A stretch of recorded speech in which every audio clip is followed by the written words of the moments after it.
Six pack biryani.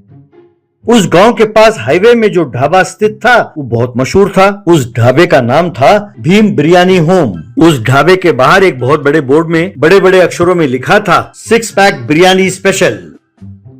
उस ढाबे का मालिक का नाम था संतोष। एक बार एक आदमी आया और बिरयानी का पार्सल ले जाते हुए, ये क्या? मैंने बाहर बोर्ड देखा और सोचा कि एक बिरयानी का पैसा लेकर तुम 6 पैकेट बिरयानी बनाकर दोगे, लेकिन आप तो एक ही बिरयानी पैकेट दे रहे हो। तब संतोष, अरे 6 पैक बिरयानी में नहीं, इसे परोसने वालों में है, उन वेटरों को देखो, ऐसा कहा। तब उसने देखा कि वहाँ पर 3 वेटर थे, राजेश, रूपेश और भूपेश। उन तीनों का 6 पैक बॉडी था। तब उन्हें देखकर ग्राहक 6 पैक कहकर आप इन्हें दिखा रहे हैं, यूं कहकर वहाँ से चला गया।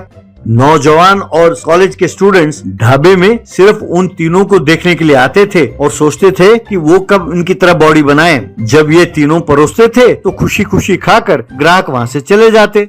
इतना ही नहीं, वे तीनों कभी कभी लोहे के सरिये को मोड़ते थे और टेबल के ऊपर ईंटें रखकर उन्हें एक ही मार से तोड़ते थे और ऐसे कई करतब करते थे और लोगों का मनोरंजन करते थे। एक दिन 2 व्यक्ति ढाबा आए। भूपेश आकर उनसे, आप क्या लेंगे सर? उनमें से जिस व्यक्ति ने टोपी पहना था वो, 2 बिरयानी लाना भैया। तुम्हारा नाम क्या है?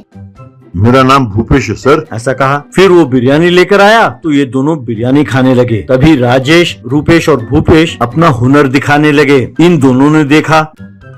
बाद में टोपी पहने हुए व्यक्ति ने इन तीनों से, भाई तुम तीनों कमाल के हो। अगर तुम तीनों एक दिन मेरे पास आकर ये करतब दिखाओगे तो मैं तुम तीनों को 1-1 लाख रुपए दूंगा। तब राजेश, क्या कह रहे हैं सर? क्या आप सचमुच हम तीनों को ये करतब दिखाने के लिए 1-1 लाख रुपए देंगे? तब उस व्यक्ति ने तुरंत अपने जेब से 30,000 रुपए निकाले और उन तीनों को देते हुए, ये तो सिर्फ एडवांस है, काम पूरा होने के बाद। तब राजेश, काम पूरा होने के बाद? क्या काम सर? हमें तो सिर्फ करतब दिखाना है ना सर। तब वो व्यक्ति, वो बिल्कुल कर्तव्य तो है, प्रोग्राम है।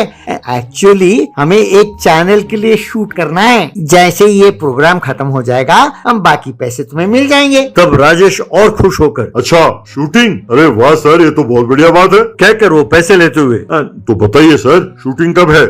तब वो व्यक्ति, हम तुम्हारे संपर्क में रहेंगे और तुम्हें जरूर खबर कर देंगे, ठीक है? कहकर वहाँ से चला गया।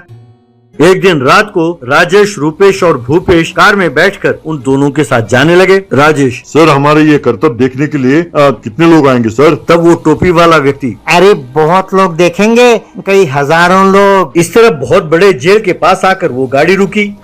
सभी गाड़ी से उतरे। भूपेश, ये क्या सर, यहाँ इतना अंधेरा क्यों है? नाइट इफेक्ट का शूटिंग है क्या? टोपी पहना व्यक्ति, हाँ, इससे ज्यादा रोशनी नहीं होगी, इसे एटमॉस्फेयर कहते हैं। बहुत कम रोशनी होगी, आजकल यही रिवाज है। जैसे जैसे तुम्हारे कर्तव्य बढ़ते जाएंगे रोशनी धीरे धीरे बढ़ती जाएगी। अब तुम्हारे प्रदर्शन के लिए तुम्हारे सामने वो मंच है, वो जो जेल का सेट बनाया है इसी के लिए बना है। अंदर हर कदम कदम पर CCTV कैमरा रखे हैं जो तुम्हारी हरकतों को रिकॉर्ड करेंगे। तुम तीनों को एक बहुत बड़े डंडे को पकड़कर उस दीवार को फाड़ना होगा। दीवार फाड़कर तुम्हें 112 नंबर के कमरे में जाना होगा। उस कमरे में सलाखों के पीछे चक्रधर चौहान नाम का देशभक्त कैद है। वो बहुत बढ़िया एक्टर है। तुम तीनों को जाकर उन्हें बचाना होगा और चुपचाप उन्हें बाहर ले आना होगा। ये हमारा पहला एपिसोड है, इसमें तुम तीनों हीरो हो। भाई तुम्हें अपना ताकत का प्रयोग करना होगा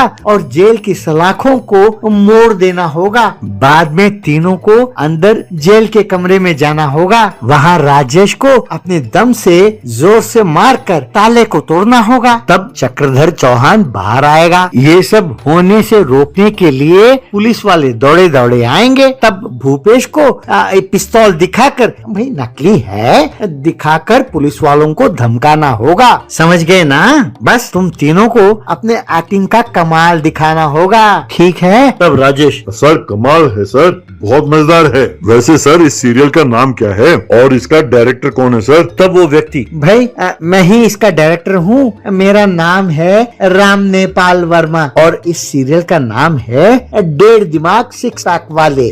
तो तुम तैयार हो? Okay, start camera action. ऐसा कहा। तब तीनों ने बहुत बड़ा डंडा लिया और जेल के दीवार को फांदा। अंदर गए, सलाखों को मोड़कर जेल का ताला तोड़ा और चक्रधर चौहान को बाहर निकाला और वापस आ रहे थे कि तभी संतरी वहां पहुंचा। तब भूपेश ने उसकी ओर पिस्तौल को ताना और उसे धमकाकर किसी तरह चक्रधर चौहान को बाहर ले आए। अगले दिन सवेरे तीनों हमेशा की तरह ग्राहकों को बिरयानी देने के बाद अपना कर्तव्य दिखा रहे थे कि तभी पुलिस जीप आकर वहां रुकी। जीप से इंस्पेक्टर और पुलिस वाले उतरे और सीधा ढाबा के अंदर आए। इन तीनों से इंस्पेक्टर, बंद करो ये सब। तुम तीनों ने मिलकर कल रात को इंटरनेशनल स्मगलर चक्रधर चौहान को जेल से छुड़ाया और अब यहाँ आकर बिरयानी सर्व कर रहे हो। क्यों, तुम तीनों उस इंटरनेशनल गैंग के मेंबर हो ना, और यहाँ हुलिया बदल कर बिरयानी सर्व कर रहे हो। तब वो तीनों एक दूसरे को देखकर हंसने लगे और यानी अभी तक एपिसोड जारी है। क्यों सर, क्या ये क्लाइमैक्स सीन है? तब इंस्पेक्टर ने लाठी से उन्हें बहुत मारा और अरे कमीनो, ये तुम्हें टीवी सीरियल नजर आ रहा है। ऐसा कहा। तब रूपेश, सचमुच के पुलिस की तरह हमें क्यों मार रहे हैं सर? तब रूपेश, पहले हमें वो सीसीटीवी कैमरा के फुटेज तो दिखाइए, देखते हैं हमने एक्टिंग कैसे की है। इंस्पेक्टर ने फिर से उन्हें मारा और अपने मोबाइल फोन का रिकॉर्डिंग उन्हें दिखाया। इंस्पेक्टर, लगता है किसी कमीने ने तुम्हें ये विश्वास दिलाया कि ये टीवी सीरियल का शूटिंग है और तुम तीनों से ये हरकत कराया। कमबख्तो, अब चलो जेल, कहकर फिर से मारने लगे। तब वो तीनों, बाप रे सर, ये सब उस राम नेपाल वर्मा ने किया है। उसी ने हमें हीरो का एक्टिंग करने के लिए कहा था सर, और हमें अपने साथ ले गया। हम कुछ नहीं जानते हैं सर, हम बिल्कुल सच कह रहे हैं सर। तब उन्हें मारते हुए पुलिस उन्हें ले गई। तभी ढाबा में बैठे लोग, इसीलिए कहते हैं बदन के लिए वर्जिश करने से कुछ नहीं होगा, दिमाग का भी वर्जिश करना चाहिए।